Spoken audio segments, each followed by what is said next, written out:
Welcome to my channel Hema Hungama and welcome to film updates. So పొద్దున్నే మాకు 8ంటికి ఒక show వేశారు దేవరా. సో దేవరాకి వెళ్ళడం జరిగింది. అసలే నిద్ర లేక రెస్ట్లెస్గా వెళ్తే సినిమా చూసాక ఏమనిపించిందంటే అదే వీడియోలో చెప్తాను, మీరు ఎండ్ వరకు అయితే చూడండి. సో దేవరా దూకే ధైర్యం ఎవడంట అని ఒక పాట వచ్చింది. ఆ పాటకు బయట ఇచ్చినంత హైపు సినిమాలో లేదనిపించింది. అంటే మేము వెళ్ళిన థియేటరు మంచి థియేటరే, కాకపోతే మధ్యలో అదేంటి సౌండ్ కరెక్షన్ అయ్యి మళ్ళా సినిమా నాపి మళ్ళా వేసి మాకు ఇలాంటి చాలా స్టంట్లు అయితే జరిగినాయి థియేటర్లో. సో సినిమాలో ప్లస్లు చెప్పుకోవాలి అంటే మాత్రం మన ఎన్టీఆర్ అని చెప్పొచ్చండి.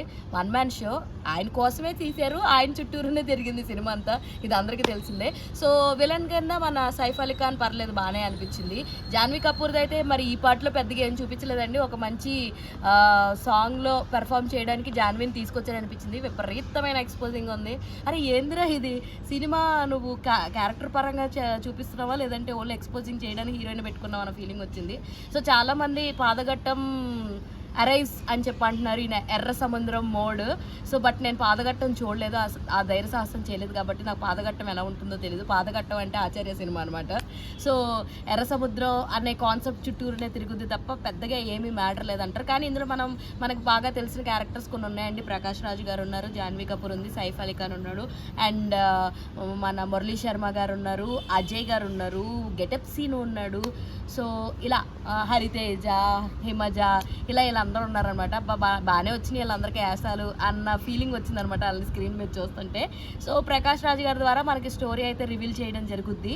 సో అండ్ వన్ థింగ్ ఏంటంటే ఎర్ర సముద్రంలో స్మగ్లింగ్ అంతా జరుగుద్ది. సో తెలుసో తెలియక దేవర అయితే ఆ స్మగ్లింగ్ గుడ్స్ తీసుకురావడం జరుగుద్ది. దానివల్ల జనాలు ఎలా నష్టపోతున్నారన్నది తెలిసిన తర్వాత స్మగ్లింగ్ అన్నది ఆపేయాలని అనుకుంటాడు. సో అదే ప్రాసెస్లో నువ్వు చెప్తే మేము ఆపేయాలా అన్నట్టు సైఫ్ అలీ ఖాన్ బిహేవ్ చేస్తాడు. సో వీళ్ళందరి చేత ఆపించాలని చెప్పేసి మనోడు రూత్లెస్గా తయారైపోయి వీళ్ళందరిని చంపేస్తూ ఉంటాడు అనమాట. ఆ భయం క్రియేట్ అవ్వాలి అన్నట్టు ఒకటి క్రియేట్ చేస్తాడు. లాస్ట్కి దేవర బతుకున్నాడా లేదా, చిన్న ఎన్టీఆర్ అంటే కొడుకు వీరా అన్నవాడు పిరికోడా లేదంటే మొరటోడా లేదంటే బాగా నాన్నలాగే నాన్నకు తగ్గ రోషం ఉన్నాడా, ఇవన్నీ తెలుసుకోవాలంటే మాత్రం మనం సినిమా చూడాలన్నమాట.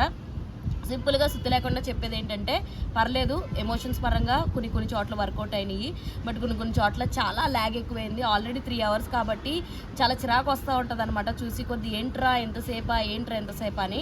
ఆయుధ పూజ సాంగ్ తోపు కత్తి తురుమన్నారు కదా, నాకేం అనిపించలేదు బ్రో, నిజం చెప్తున్నాను.